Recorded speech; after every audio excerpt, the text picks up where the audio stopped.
بسم اللہ الرحمن الرحیم۔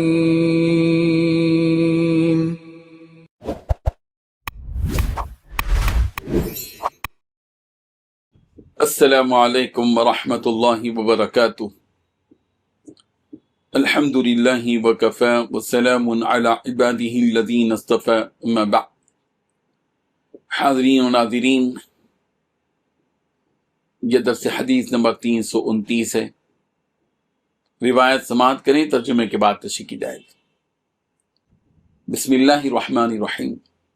عن مجاہد عن عبید بن عمیر رحمہ اللہ قال: الصراط دحض مزلہ كحد السيف يتكفأ والملائكة معهم الكلاليب والأنبياء قيام حوله يقولون ربنا سلم سلم فبين مخدوش ومكردس في النار وناج مسلم۔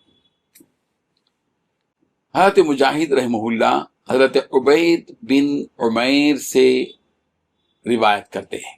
وہ کہتے ہیں صراط یعنی پل صراط ایک پھسلنے والی جگہ ہے، تلوار کی دھار کی مانند، جو شدت تنگی اور نرمی سے جھولتا ہے۔ فرشتے اپنے ہاتھوں میں کلالیب یعنی لوہے کے کانٹے لیے کھڑے ہوں گے، اور انبیاء کرام علیہ السلام اس کے ارد گرد کھڑے ہو کر کہیں گے: اے ہمارے رب، سلامتی دے، سلامتی دے۔ چنانچہ کوئی خراش کھایا ہوا ہوگا، کوئی جہنم میں گر جائے گا، اور کوئی سلامتی کے ساتھ نجات پائے گا۔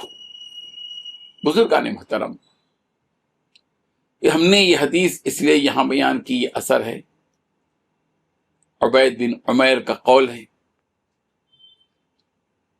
اس میں چونکہ انبیاء کا تذکرہ ہے کہ وہ پل صراط پر کھڑے ہوئے سلم سلم پروردگار سے گزارش کریں گے، سفارش کریں گے، سلامتی دے، سلامتی دے۔ اس لیے ہم نے یہ حدیث یہاں بیان کی، چونکہ ہم نبیوں کے سے متعلق احادیث مسلسل بیان کرتے ہوئے آ رہے ہیں۔ یہ جو اثر ہے یعنی بزرگ حضرت عبید بن عمیر رحمۃ اللہ علیہ کا ہے قول، جو مکہ مکرمہ کے مشہور واعظ اور زاہد تھے، اور ابن عباس رضی اللہ عنہما کے شاگرد تھے۔ یہ روایت یوم قیامت کے صراط یعنی پل صراط کے خوفناک منظر کو پیش کرتی ہے کہ صراط دحض مزلہ، یعنی پل صراط ایسی جگہ ہے جہاں معمولی لغزش بھی ہلاکت کا باعث بن جائے گا۔ لفظ دحض کا مطلب ہے پھسل جانا، اور مزلہ یعنی پھسلنے کی جگہ، کحد السیف یعنی تلوار کی دھار کی طرح باریک، تیز اور نازک۔ یہ تشبیہ قیامت کے ہولناک مرحلے کی شدت کو ظاہر کرتی ہے، جہاں صرف اہل ایمان کے اعمال ہی ان کی سلامتی کا سبب بنے گا۔ یتکفؤ یعنی پل صراط ہلتا اور ڈولتا ہوگا۔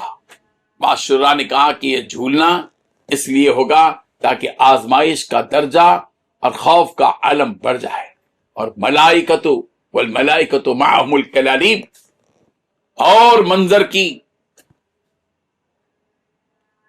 دہشت اور اس منظر کی سختی کو بیان کیا گیا کہ فرشتوں کے ہاتھ میں کلالیب ہوں گے، یعنی لوہے کے نوکیلے کانٹے ہوں گے، جن سے وہ گنہگاروں کو پکڑ کر نیچے جہنم میں گرا دیں گے۔ والانبیاء قیام حولہ، اور انبیاء کرام علیہ السلام اس مقام پر امتوں کے شفیع ہوں گے۔ ہر نبی اپنی امت کے لیے دعا کر رہا ہوگا: ربنا سلم سلم، اے ہمارے رب، سلامتی عطا فرما، سلامتی عطا فرما، سلامتی عطا فرما۔ فبین مخدوش ومکردس وناج مسلم، یعنی لوگ تین قسموں میں ہوں گے جب پل صراط پر گزریں گے۔ ایک تو وہ جو خراش کھا کر بھی بالآخر نجات پا جائیں گے، خراش لگے بھی ہوں گے مگر نجات پا جائیں گے۔ مکردسین، اور جو دوسرے نیچے گر کر جہنم میں جا پڑیں گے، نجات کی کوئی راہ نہیں ان کے لیے۔ اور تیسرے ہوں گے ناج مسلم، وہ جو پورے امن و امان کے ساتھ پل صراط پر گزر جائیں گے مسلمان۔ قرآنی تائید یہاں موجود ہے صراط مستقیم کے ساتھ، یہ اوپر سے سب کو گزرنا پڑے گا۔ اللہ تعالیٰ فرما رہے ہیں سورہ مریم کی آیت نمبر 71 اور 72 میں، وَإِن مِّنكُمْ إِلَّا وَارِدُهَا كَانَ عَلَى رَبِّكَ حَتْمًا مَّقْضِيًّا ثُمَّ نُنَجِّي الَّذِينَ اتَّقَوْا وَنَذَرُ الظَّالِمِينَ فِيهَا جِثِيًّا۔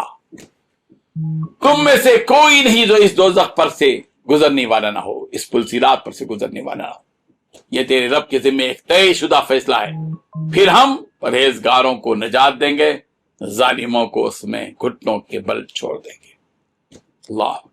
اللہ تعالیٰ ہم سب کی حفاظت فرمائے اپنے فضل و کرم سے پروردگار۔